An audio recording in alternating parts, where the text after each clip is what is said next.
Subscribe to our channel and press the bell icon for the latest updates. ఆస్ట్రేలియాపై one day సిరీస్లో అత్యుత్తమంగా రాణిస్తున్న భారత ఆల్రౌండర్ విజయ్ శంకర్పై team India bowling coach Bharat Tarun ప్రశంసల వర్షం కురిపించాడు.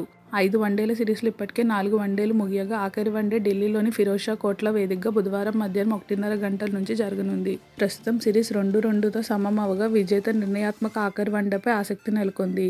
ఈ నేపథ్యంలో ఈరోజు మీడియాతో భరత్ తరుణ్ మాట్లాడుతూ విజయ్ శంకర్ ప్రదర్శన గతంతో పోలిస్తే మెరుగైందని కితాబిచ్చాడు.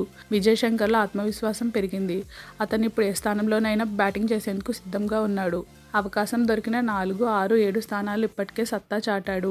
దీంతో అతని బౌలింగ్లోనూ మార్పు కనిపిస్తుంది. ఎంతలా అంటే గతంలో అతను 120-125 కిలోమీటర్ల వేగంతో బంతులు విసిరేవాడు. ఇప్పుడు ఏకంగా 130 కిలోమీటర్ల వేగంతో సంధిస్తున్నాడు. ఇది ఖచ్చితంగా జట్టుకు అదనపు బలం కానుంది అని భరత్ తరుణ్ వెల్లడించాడు. ఇలాంటి మరిన్ని అప్డేట్స్ కోసం మన ఛానల్ను సబ్స్క్రైబ్ చేయండి.